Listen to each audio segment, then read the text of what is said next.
করেন। আজকের ডেটে বিজেপিকে আটকাতে হবে। তাহলে বলবো চলে আসুন 2011 সালের আগের ফ্ল্যাশব্যাকে যান।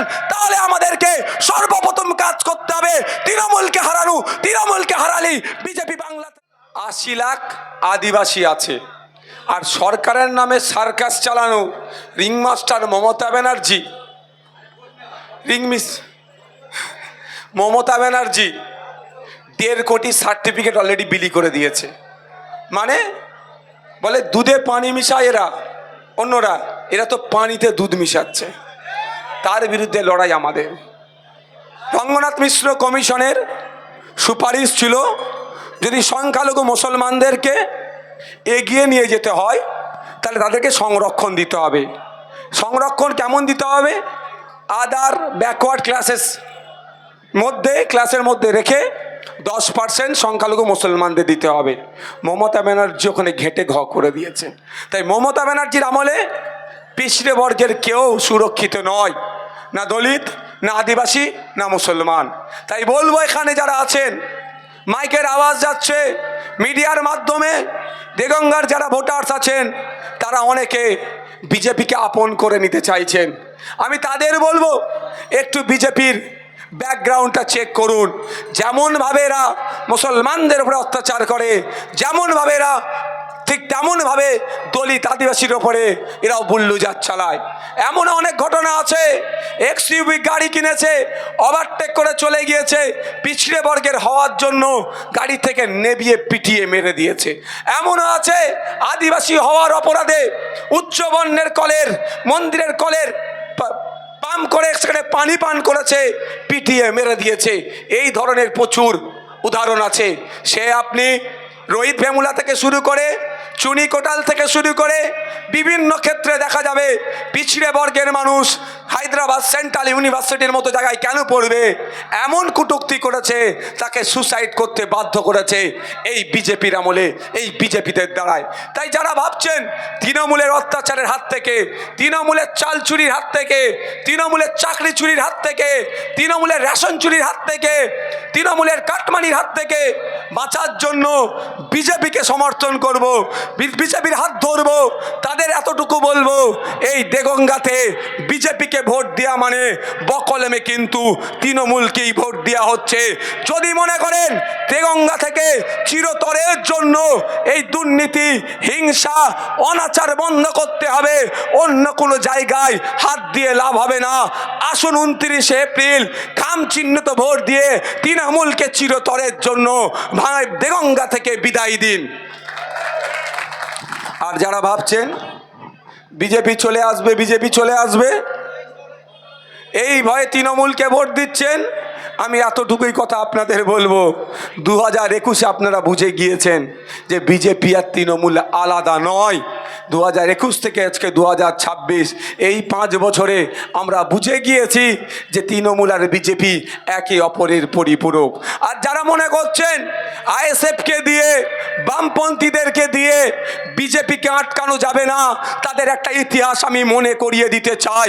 1998 সালের আগে বা পশ্চিম বাংলাতে বিজেপি অনেকভাবে তার চাষ করার চেষ্টা করেছিল। তৎকালীন মুখ্যমন্ত্রী জ্যোতিবাবু কিন্তু বাংলায় চাষ করতে দেয়নি। যতবার চাষ করার চেষ্টা করেছে, যতবার বীজ বপন করেছে, জ্যোতিবাবু কিন্তু বীজ ফেলে দিয়ে বীজকে নষ্ট করেছে। কোনো সাম্প্রদায়িক শক্তিকে বাংলায় মাথা তুলে দাঁড়াতে দেয়নি। তখন কি করলো বিজেপির কর্মকর্তারা, আরএসএসরা মিলে প্ল্যান করে মমতা ব্যানার্জিকে তার সিপি কংগ্রেস থেকে ভেঙে আলাদা করে দল তৈরি করে দিল। এখানে ক্যামেরা হচ্ছে, নির্বাচন কমিশনারও কিন্তু এখানে একটা ক্যামেরা আছে। আমি যে ভিডিও রেকর্ড তারা করছে, আমি যদি ভুল বলি আমাকে কিন্তু ছাড়বে না। ভুল করিনি, তারপরও আমাকে নামে 20-র অধিক মামলা দিয়েছে। আর যদি ভুল করি তার মানে আর 100 এক্সট্রা মামলা লেগে যাবে, আমাকে ওরা ছাড়বে না। তারপরও আমি বলছি, যদি আমার কথাটা কেউ প্রমাণ করতে পারে, যদি আমার কথাটা প্রমাণ করতে পারে আমি ভুল বলছি, যা শাস্তি দেবে আমি মাথা পেতে মেনে নেব।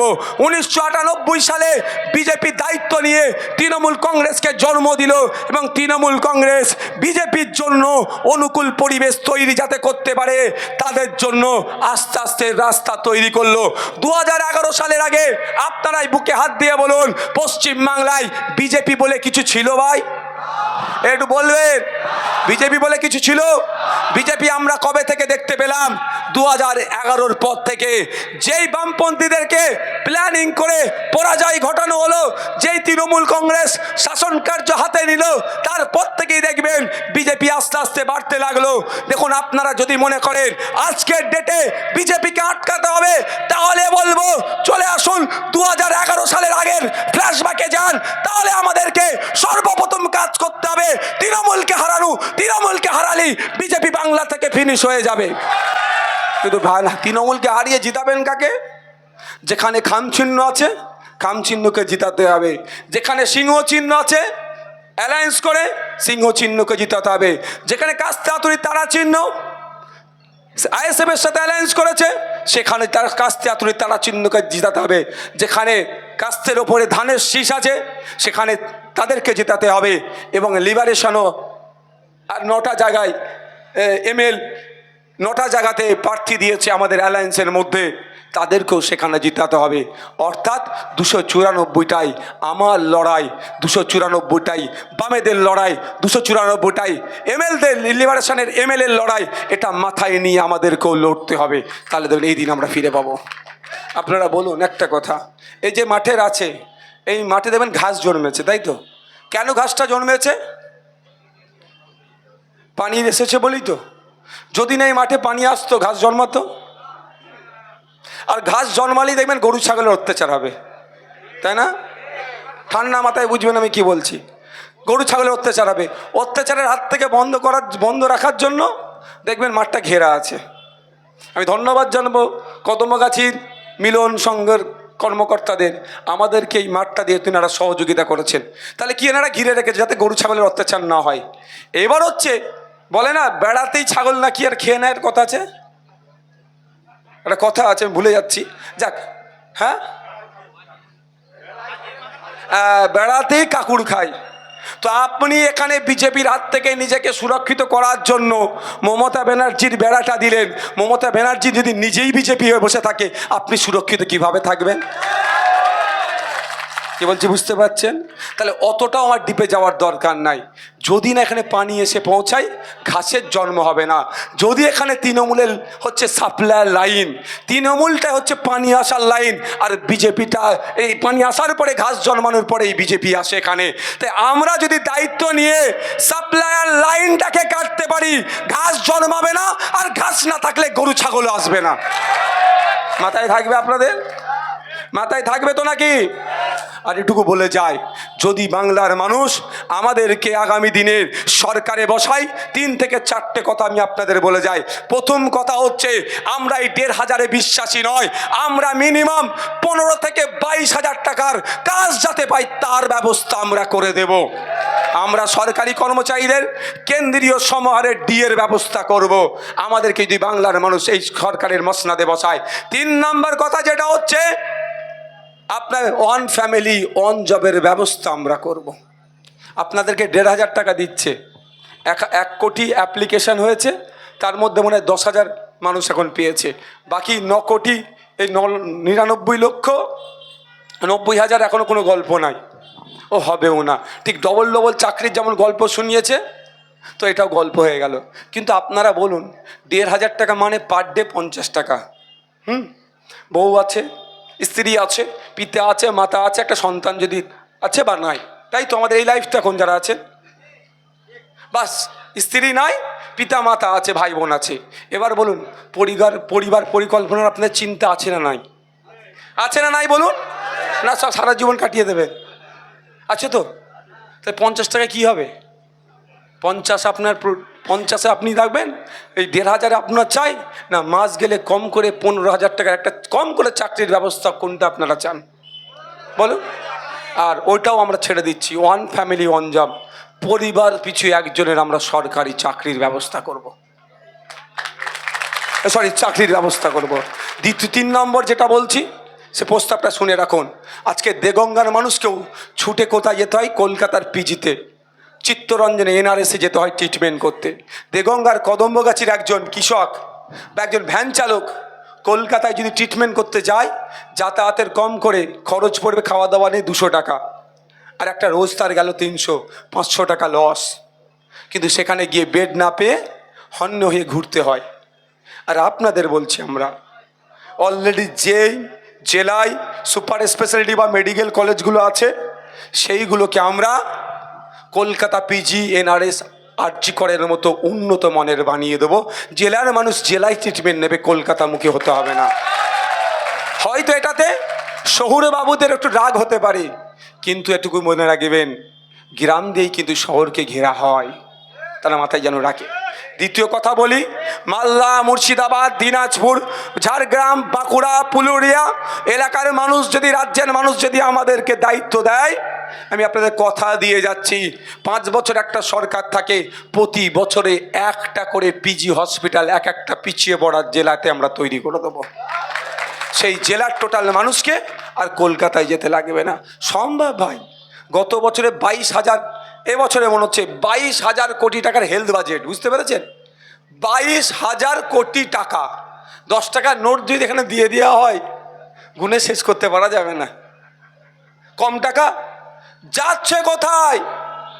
তার মধ্যে তথ্য বলছি, যে থেকে স্বাস্থ্যসাথী কার্ড হয়েছে, এখন 2024 সাল পর্যন্ত 10,000 কোটি টাকা চলে গিয়েছে। আপনার নাকি স্বাস্থ্য পরিষেবা দিয়েছে। একটু ঠান্ডা মাথায় বুঝবেন। নওশাদ সিদ্দিকী যখন বলছে, নিশ্চিতভাবে তার মধ্যে লজিক আছে। ওই আমি আল টপকা মন্তব্য স্টেজে উঠে বলি না, এটুকু মাথায় রাখুন। কেন বলছি প্রতি বছরে একটা করে পিজি তৈরি করে দেব? একটা করে পিজি তৈরি করতে গেলে 1,000 কোটি টাকা লাগবে। তার উদাহরণ দিচ্ছি, চলে যান কল্যাণী এমস। কল্যাণী এমসের প্রজেক্টটা ছিল রায়গঞ্জে, 850 কোটি টাকা মতো তখন প্রজেক্ট ছিল একটা এমস তৈরি করতে গেলে। এমস আর আমাদের পিজি আমি 1,000 কোটি টাকার বলছি, কিন্তু এরা দেখুন 10,000 কোটি টাকা দিয়ে এরা স্বাস্থ্যসাথী কার্ডের মাধ্যমে আপনার স্বাস্থ্য পরিষেবা করতে পারে। ওই 10,000 কোটি টাকা দিয়ে 10টা কিন্তু পিজি এরা তৈরি করবে না, কারণ 10টা পিজি তৈরি করলে ওখান থেকে কাটমানি কম আসবে। আর স্বাস্থ্যসাথী কার্ড দিলে হসপিটাল থেকে একটা অংশ হয়তো ঘুরে ফিরে আবার কালীঘাটে যাবে। বুঝতে পারছেন কি বলছি? তাই বন্ধুগণ, আপনাদের বলবো, পাগলও ভাই নিজের ভালো বোঝে। কি বললাম? পাগলও নিজের ভালো বোঝে। এই 29 এপ্রিল আপনার ভোটটা নির্ভর করবে আগামী দিনে কি হবে, 5 বছর কেমন থাকবেন। ওই চাল চোরের হাতে পড়বেন, রেশন চোরের হাতে পড়বেন, গরু চোরের হাতে পড়বেন, কয়লা চোরের হাতে পড়বেন না। যারা ওই সবই চোর, যেখানেই চুরি হচ্ছে সেখানেই তৃণমূলকে তুমি পাবে ভাই। কত বলবে? যেখানে চুরি হচ্ছে, এমন একটা চুরির কথা বলো যে তৃণমূল নাই? একটা চুরির কথা বলো, একটা চুরিতে তৃণমূল নাই। কি বলো তো? মন চুরি। কি বললাম? মন চুরিতে তৃণমূল নাই। যে মনটা আপনারা আমাদের কাছ থেকে চুরি করে নিয়েছেন, বাকি সব জায়গাতে আছে। সব জায়গাতে যা পাবেন, ছাগল চোরও পাওয়া যাবে খুঁজলে। বুঝতে? আমি কেমন বললাম ছাগল চোর, কেমন বললাম পরে ব্যাখ্যা দেব, কিন্তু এটা রেকর্ড করে রাখা, পরে আমি ব্যাখ্যা দিয়ে দেবো সময়ের সাথে। তাই আপনাদের বলবো, তাই নির্ভর করছে 2021 সালে যখন রাজ্যের মানুষ স্রোতের দিকে গা ভাসিয়ে দিয়েছিল, ভাঙড় কিন্তু উদাহরণ দৃষ্টান্ত তৈরি করেছিল। তাই আপনাদেরও বলবো, 2026-এ শুধু ভাঙড় থেকে, ক্যানিং থেকে, আমডাঙ্গা থেকে, মধ্যমগ্রাম থেকে, অশোকনগর থেকে, পলাশী থেকে নয়, সাথে সাথে যে বিধায়কগুলো যাচ্ছে, বিধায়কের রাস্তাতে যারা আছে, সেখান থেকে আপনাদের দেগঙ্গা থেকেও আমাদের মফিজুল ইসলাম সাহাজি ভাই যাবে। এই আশাটা আপনাদের কাছ থেকে করতে পারি তো নাকি ভাই? হবে তো নাকি ভাই? কোনো বাধা বিপত্তিকে আপনারা পাত্তা দেবেন না। যদি রাত্রেবেলা 500 টাকা বিরিয়ানির প্যাকেট দেয়, সেটাও ছাড়বেন না। হ্যাঁ, তবে ভুল করবেন না। যদি 10,000 করি, যদি 10 কোটি টাকা খরচ করে ব্যবসায়ী ভাই, আমি কি বললাম ভাই, ব্যবসায়ী এরা অস্বীকার কেউ করতে পারবেন? সত্য কথা বলবো আমি, ব্যবসায়ী উনি যদি 10 কোটি টাকা খরচ করে, উনি ক্যালকুলেটার মেরে হিসাব করছে আমি 10 টাইমস লাভ তুলবো, মানে 100 কোটি উঠাবো। তো 100 কোটি টাকা কার কাছ থেকে উঠাবে ভাই? আপনার কাছ থেকেই তো উঠাবে। বুঝতে পারছেন? উনি এখন ইনভেস্ট করছেন 500 টাকা বিরিয়ানির প্যাকেট, শাড়ি দিয়ে, জামা দিয়ে উঠাবে আপনার কাছ থেকে। আমরা ইনভেস্টও করব না, আমরা উঠাবো না। চলে যান ভাঙড়ে, 1টা টাকার 5 বছরে তোলাবাজি হয়েছে, 1টা টাকার 5 বছরে জোর করে নেওয়া হয়েছে, ও ভয় দেখানো হয়েছে, বা সার্টিফিকেট দেব তার নামে 1টা টাকা নীতি হয়েছে। যদি কেউ প্রমাণ করতে পারে, আমি এই কন্টেস্ট থেকে আপনাদের কথা দিচ্ছি, নমিনেশন না জমা করে আমি বিরত থাকব। আর আপনাদের বলি, এনাকে সামনে রেখে বলছি, এনাকে সামনে রেখে, আর আপনারা এনাকে সুযোগ দিন। যদি 1টা টাকার দুর্নীতি হয়েছে মনে হয় বলতে পারেন, সেই দিনকেই বড় ভাই এনাকে পদত্যাগ করিয়ে দেবে। এই বড় ভাইয়ের প্রতি বিশ্বাস আছে তো নাকি? আছে তো নাকি? আছে তো নাকি? আমার যারা নেতৃত্বরা আছে তারা অন্তত বলতে পারবে যে আমাদের মফিজুল ইসলাম ভাই, মফিজুল হক সাহাজি ভাই যখন মনস্থির করেছিল, তারপরে ভাইজান তার কর্মকর্তাদের সাথে আলোচনা করেছিল কি করেনি। আমি একটা কথা বলি,